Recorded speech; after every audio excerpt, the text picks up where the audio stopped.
साथियों, पारिवारिक क्लेश जब घर में हमेशा होते रहते हैं तो इसका असर बच्चों पर भी पड़ता है। और जब मामला सौतेले बेटे और बेटियों का हो तो मामला कभी-कभी ऐसे बिगड़ता है कि उसका नतीजा बहुत ही संगीन और दिल दहला देने वाला होता है। आज की घटना इसी पर आधारित है। सुबह के 10 बज रहे थे। 50 साल के अलीना सिंह अपनी दोनों बेटियों को स्कूल और कॉलेज भेजकर घर का काम निपटा रही थी। उस समय घर में उनका सौतेला बेटा देवेश कुमार उर्फ रिंटू ही मौजूद था।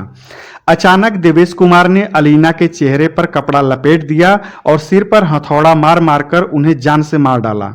11 बजे अलीना की 11 साला छोटी बेटी पूर्णिमा स्कूल से घर आई तो देवेश ने दरवाजा खोला। उसके बाद उसने पूर्णिमा के सिर पर भी चादर लपेटकर हथौड़ा मारकर उसकी जान ले ली। अब दोपहर 1 बजे अलीना की 18 साला मझली बेटी सोनाली कॉलेज से घर लौटी और डोरबेल बजाई।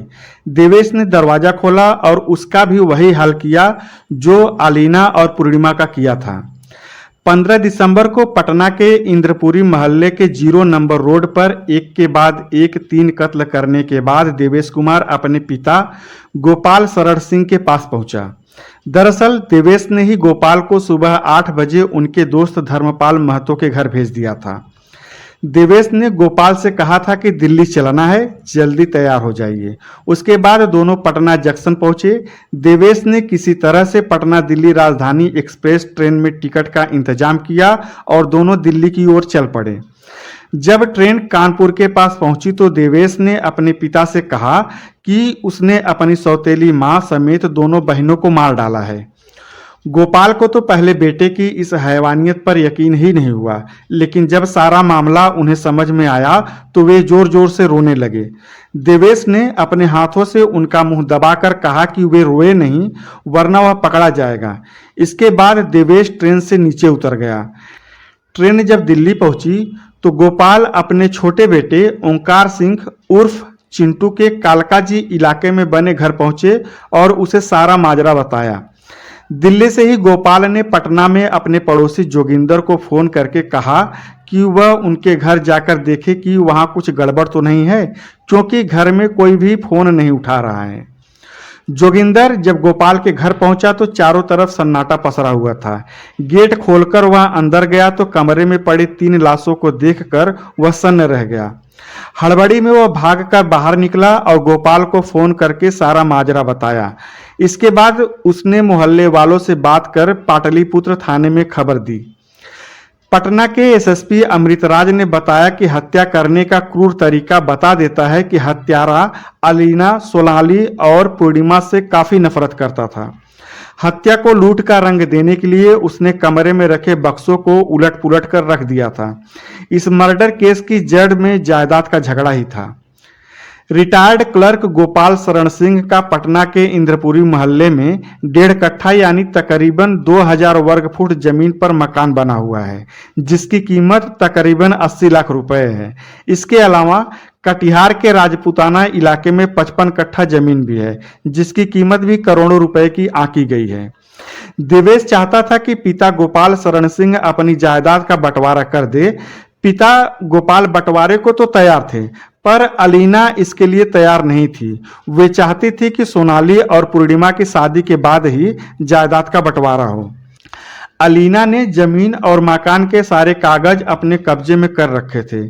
इस मामले को लेकर अक्सर घर में हल्ला हंगामा होता रहता था। गोपाल के पड़ोसी बताते हैं कि गोपाल की पहली बीवी की मौत 20-22 साल पहले ही हो गई थी। इसके बाद उन्होंने अलीना से दूसरी शादी की। अलीना से इनकी 3 बेटियां हुई, जबकि पहली बीवी से 2 बेटे थे।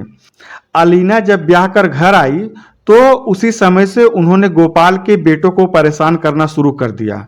इसको लेकर अलीना और गोपाल के बीच अक्सर नोकझोंक होती रहती थी। हार कर गोपाल ने अपने दोनों बेटों को हॉस्टल भेज दिया। शुरुआती पढ़ाई करने के बाद गोपाल ने दोनों बेटों को पढ़ने के लिए दिल्ली भेज दिया था। दोनों भाई पिछले 12 सालों से दिल्ली में रह रहे थे। कई पड़ोसियों ने बताया कि अलीना काफी सख्त मिजाज की औरत थी और गोपाल उनके सामने घुटने टेके रहते थे। अलीना ने दोनों बेटों की शादी में भी गोपाल को नहीं जाने दिया था। सौतेली मां और 2 बेटियों की हत्या करने में हैवानियत की हद पार कर देवेश फरार है। उसकी शादी हो चुकी है और पिछले महीने ही वह बाप बना था। मनोविज्ञानी अनिल पांड्या कहते हैं कि अपने परिवार के लोगों को कत्ल करके देवेश हैवानियत की तमाम हदें पार कर गया। इससे पता चलता है कि उसके मन में अलीना को लेकर इस कदर नफरत थी कि वह उसकी बेटियों को भी नहीं देखना चाहता होगा। घरेलू झगड़ों में बढ़ते मामलों के बीच परिवार वालों को देखना समझना होगा कि ऐसे झगड़ों को तूल न पकड़ने दें और न ही ऐसे मामलों को लटका कर रखें। तो साथियों, आज बस इतना ही। अपनी प्रतिक्रिया कमेंट बॉक्स में दें, चैनल को सब्सक्राइब करें, वीडियो को लाइक और शेयर करें ताकि ऐसी ही जानकारियां हम आपको उपलब्ध कराते रहें। यह कहानी सुनाने का मकसद हमारा किसी को ठेस पहुंचाना नहीं है, बल्कि समाज में बढ़ रहे अपराधों के प्रति आपको सतर्क करना और जागरूक करना है। धन्यवाद। जय हिंद।